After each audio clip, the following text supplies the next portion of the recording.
Welcome to Behavioral Grooves. My name is Kurt Nelson. And I'm Tim Houlihan. Behavioral Grooves is the podcast that explores how we can positively apply behavioral science to improve our lives and our work. In each episode, we strive to educate and entertain. Wait, strive is absolutely the optimal word in that last sentence.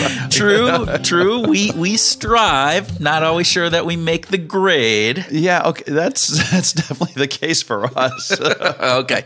All right, with that being said, we strive to educate and entertain in each episode, usually through interviewing a top researcher in the field or a best-selling author or practitioner who applies behavioral science to their life or work. But today we are going to do a grooving session where it's only you, Tim, and me, and we groove on a topic that we think our listeners will find interesting. Just keep that word strive. I mean, it's harder to achieve when it's only us. Definitely harder. We often rely on the genius of our guests, don't we? Oh, thank God for them. Yeah.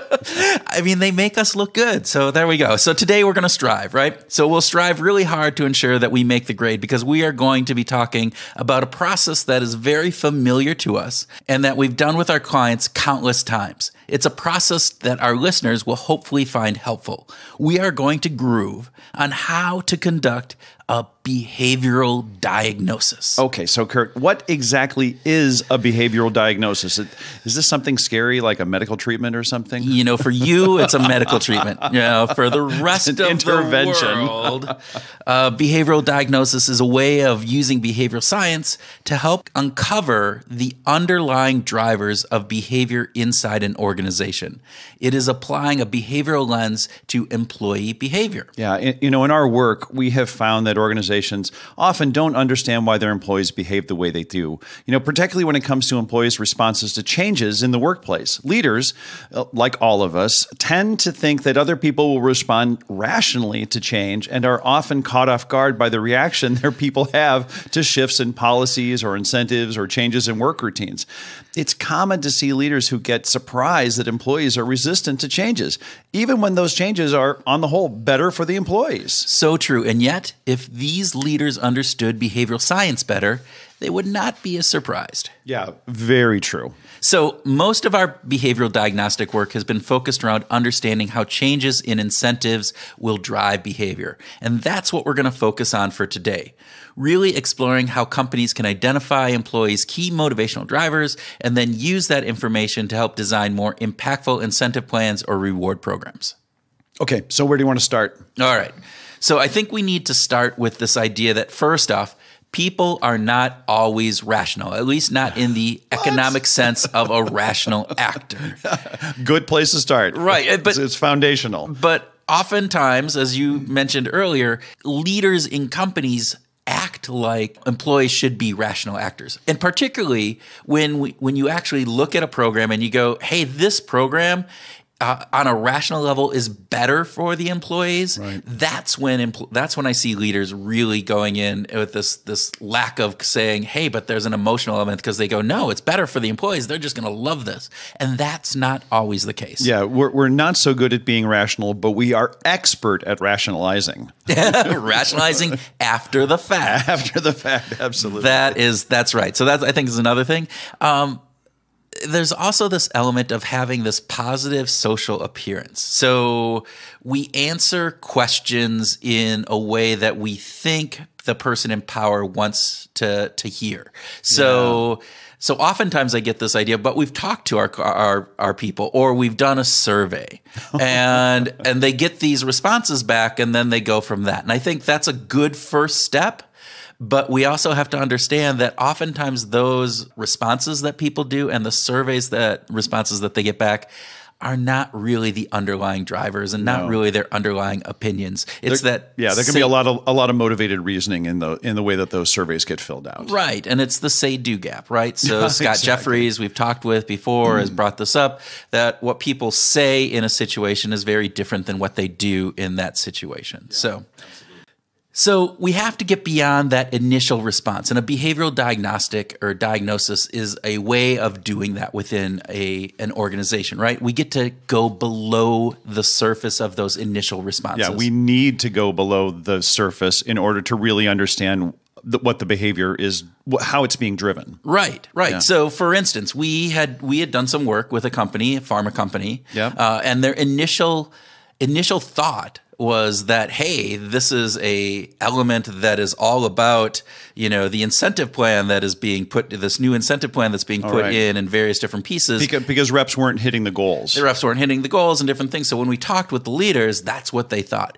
Yeah. Once we got into the interviews and the process that we're going to talk about, what we really found out is, yes, that the incentive plan was part of it, but there was really this other underlying component that was there was this perceived conflict between two of the senior leaders. Right. And that was something that wouldn't have come out in just a simple survey or various different things. It was because we were able to peel back some of the layers that were going on and really get at what was driving the angst that these employees had. Well, let's talk about the process, because I think that it's worth noting for listeners how we went through this to kind of understand where the leaders were, where their heads were at the start, and how that evolved over time based on what we did. But let's start with getting the call to help them out. Yeah. So, I mean, well, we always like getting calls and different things. That's, it helps us do the work that we do.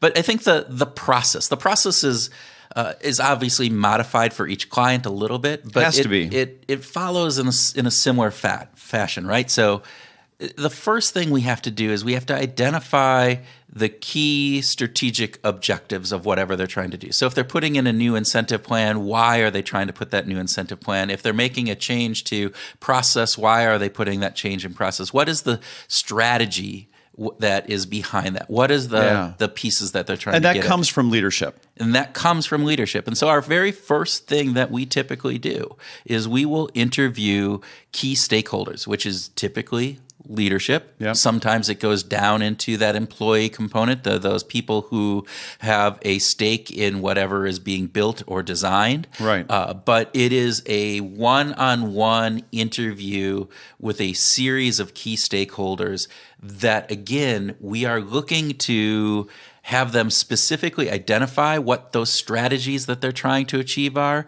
and then the big pieces translate that into specific employee behaviors. Right, and that's the hard part. Oh my gosh, that is hard. That's really difficult up front for leaders to say, okay, we've got this strategy, and we know what the business issue is, but it can be very difficult to articulate that in behavioral terms. It can be. So, for instance, I was working with one company, and one of the key stakeholders I was working with was the VP of Finance. When I talked with the VP of Finance about the strategy and what those behaviors are, he kept coming up with numbers. It is all about we have to achieve these numbers, or we have to achieve this. And so we had to really work with him to say, so what is it that is driving those numbers from his perspective? Now, granted, he was a VP of Finance, and he's a little bit removed from the day in and day out actions of the people that are out in the field and doing those things. Yes. However, I think it's a really important exercise for everybody to really think through, because you have to understand when you put a program in place, whether it be an incentive program, a total rewards program, whatever that is, ultimately what you're trying to do in these types of programs is change the behavior of the people on the ground, whether your employees. And so we have to start with what is the current behavior, and we have to be able to map out what the ideal or optimal or future behaviors are, and where that gap is. We have to start to understand where that gap is, and we rely on leadership to help us to start that process. Yeah, so we have to start, as you said, I love that gap aspect, right? Because that's the key piece. Where are we currently, and where do we need to be? Right. Now, what's interesting, and you talked about this many times, is that where we currently are from a leadership perspective isn't always where we are from a field or employee perspective. Because sometimes leaders are just like the rest of us. They misunderstand. They don't have a clear idea of what's actually going on, on the ground. Yeah. And that's an important place to start, though. But it's an important place to start with leaders and their understanding of what the current behaviors are and where they want things to be, so that we can start to chart a course for this direction of where we want to be. Yeah, and again, I'll bring in an example of a client that we worked with. So it was a client, and we were working on revamping their entire total rewards programs, right? So, and their strategy is what they had identified is that all of the other strategies outside of their incentives had moved to focusing in on a we is greater than me kind of thing, a collaborative approach. And yet, when we looked at their incentive plans and their total rewards programs, the vast majority of those were designed on an individual level. And so what they were looking to drive from a behavior perspective is saying, hey, we want people to be working collaboratively together. And so that looks like sharing best practices, covering somebody else's territory when they're out of, the field, either sick or for whatever, or if they have a relationship with a client who can then bring that, leverage that with another rep because they're now calling on that person. So it's that collaborative aspect. And so they were very clear in their definition of what those behaviors would look like. Right. And what they were currently doing, which was not that. Which is great because that helped lay out what that gap was going to be, and that allows the behavioral diagnosis then to really start to map what that journey is going to be like to go from the old to the new. Right. And so then the next step that we did in most of these cases, and this can be sometimes before these stakeholder interviews, sometimes after, but it's really looking at current programs. So we research those, any current documentation on those, various different pieces to understand how they're designed. And how's it being communicated? Yeah. And so, for instance, in many situations that we see is that, hey, the current program might be designed right, but it's communicated in a really poor fashion. Which is also going to get to what do people actually understand about it, which is in the one of the next steps, right? And then so when we do that, we're also trying to understand what is the behavior that this program was designed to drive, and then what do we think from a behavioral science perspective it is currently driving. So we try to understand and make some hypothesis around what the behavior that is being driven by an incentive plan and how it's communicated, or by a education training program, or whatever those various different things would be. So we create that hypothesis, and then we have to go and we have to get some actual field employee information to see, is the ideas that senior leadership has expressed and the current behaviors and the perceptions that the field have, are those real or are they not? So we do a process that involves typically going out and doing one-on-one field interviews, focus groups, sometimes surveys.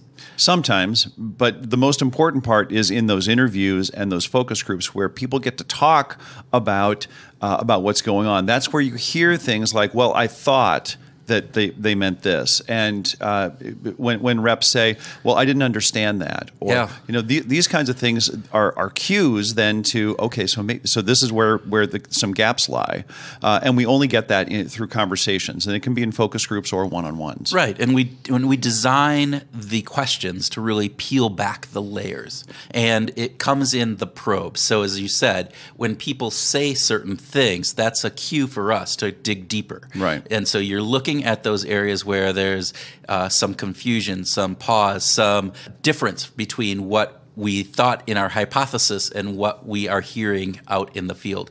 Another great way that we don't get to do as often as I would like, but is actual observation. And going out and doing an anthropological component to say, let's actually see what these people are doing day in and day out in their job. Right. When we can do that, we get some really deep insights, particularly.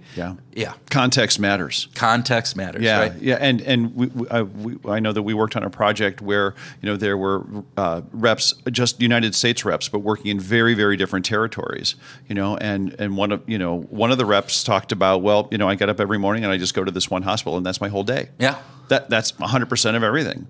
And another rep said, well, I have a territory that I have to drive 2.5 hours to get from my home to the farthest doctor. And it's like, that's crazy. Yeah. They're in the car most of the time, rather than just going from office to office to office. So two entirely different experiences for them. And one of the best ways to understand that is to actually have feet on the ground. Yeah. Be with them. Be with them.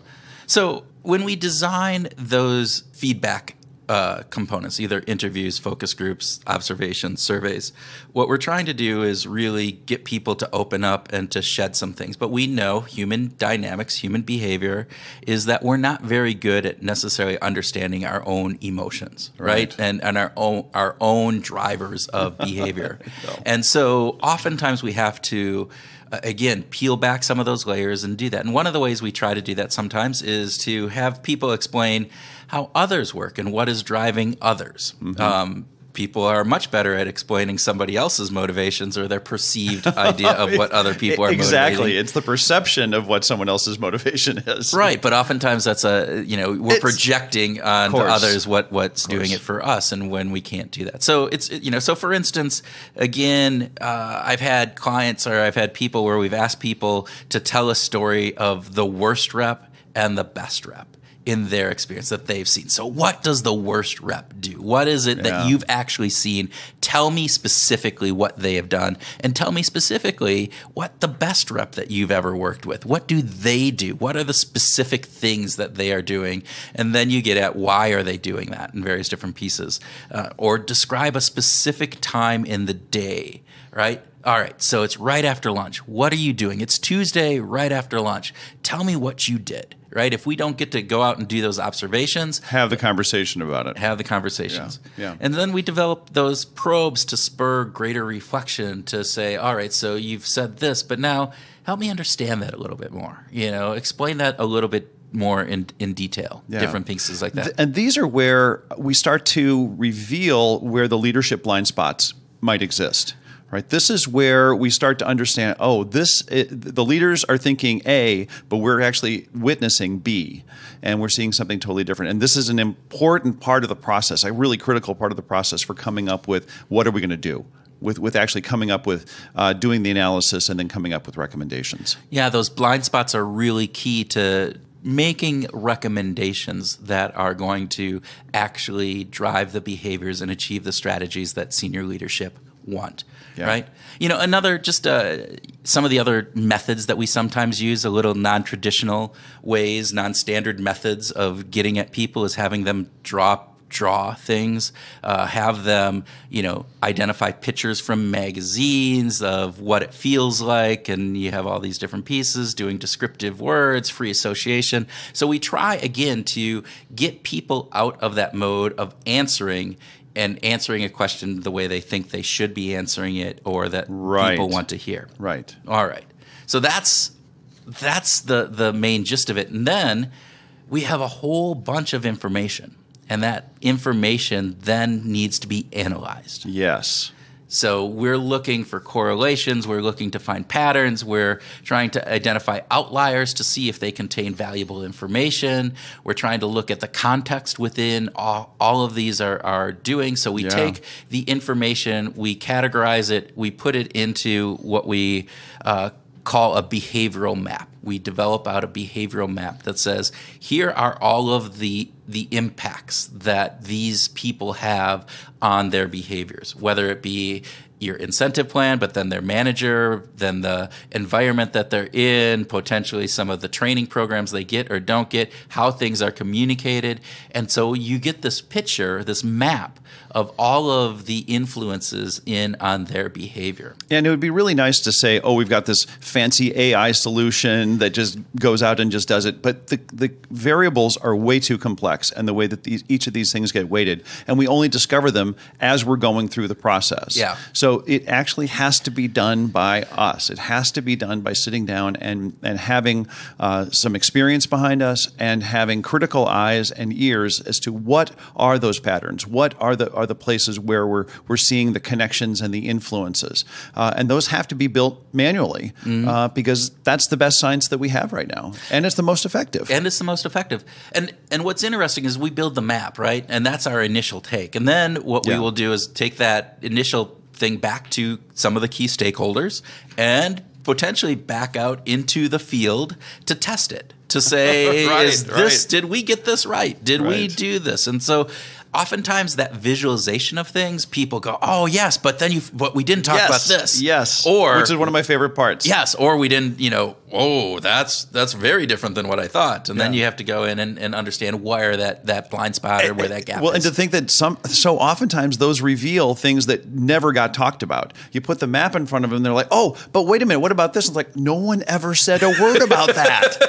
Like, how in the world did that get missed? But it does. There are things that people just forget about, don't talk about, even with all the probing and the expert questioning. Yeah, and so ultimately, what that gets at is this robust understanding, at least to the degree that we can, to identify the drivers of how the different elements inside of an organization are impacting a person's motivation. In this case, that would be what we're looking at. So we're trying to go and say, all right, so in general, here are the 3 big things, here are the 5 tangential things, and here are these other aspects that, depending upon different contexts, may be more relevant and not relevant.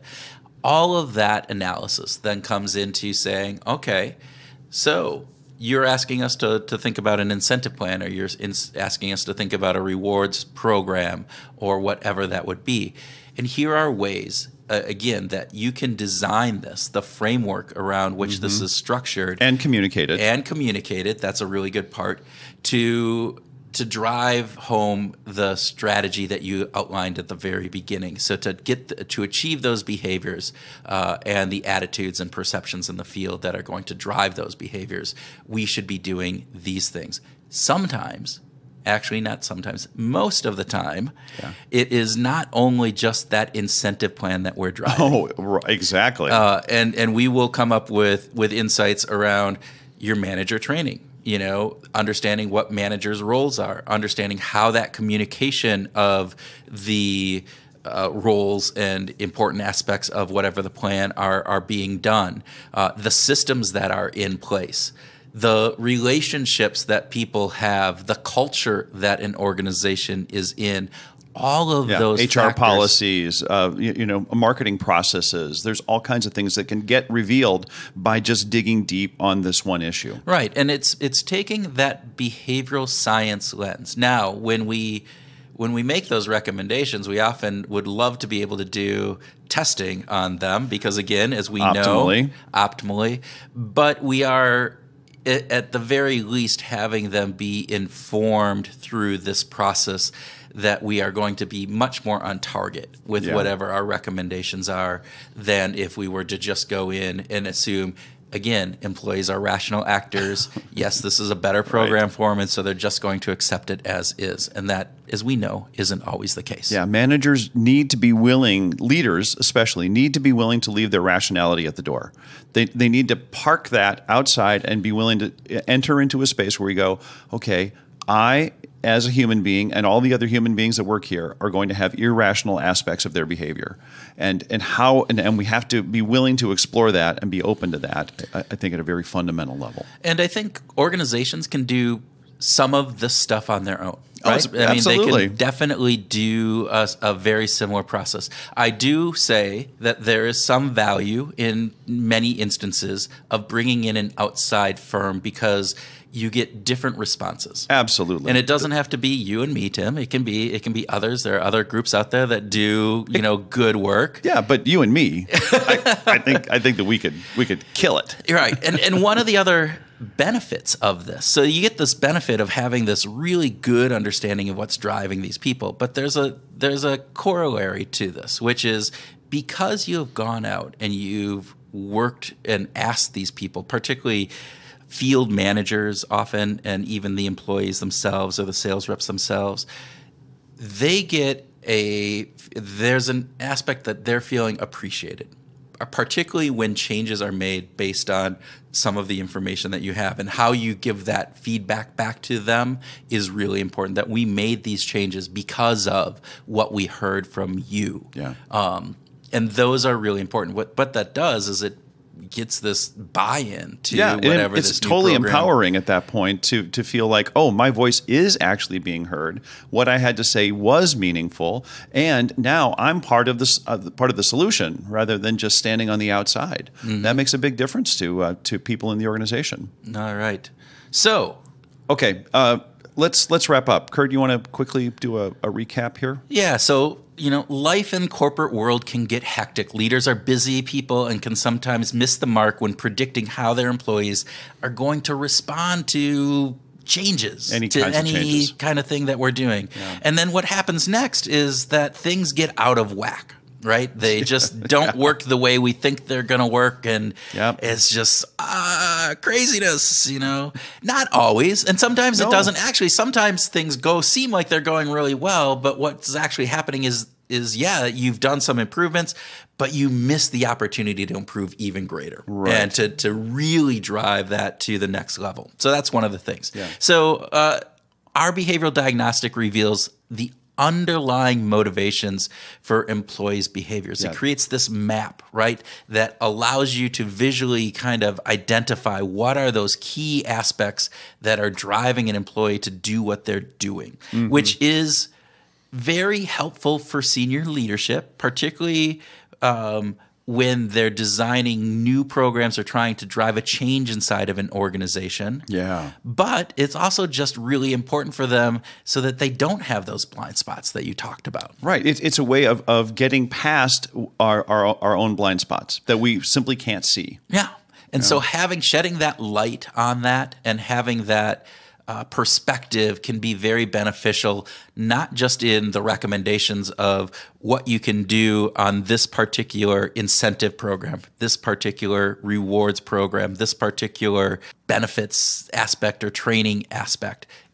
It really comes down to this is a great perspective to say, here's how our people are thinking and driving, and so here are the things that I need to be aware of when I'm moving forward with that. So it's really understanding the why we do what we do thing. It really is kind of that simple, isn't it? Well, I would also say that our diagnostic, will not only make things happen more effectively, but can improve morale. Yeah. You can have tremendous benefits in your ROI because happy employees are simply more productive employees. Well, and again, they're feeling like they're heard. And we all know at a basic gut level, we all like to be appreciated. We all like to have our voices heard. So, I think that is a good wrap up. What do you say? I'd say so. Yeah, all right. Yeah, definitely. So listeners, hopefully you got something out of this. Hopefully you can take it away and think about it and find a use for some of the information that we talked about. Definitely. And thank you for listening in on a grooving session. And, it's just Tim and me grooving on things that we know and think about, and we love doing these, and I hope that you love them as well. And we appreciate your support and urge you to jump down to the bottom of whatever app you're listening on and give us a rating and a review. And if you're shy or you don't want to boast or brag about how your life is better because of behavioral grooves, just give us a rating or send us a note.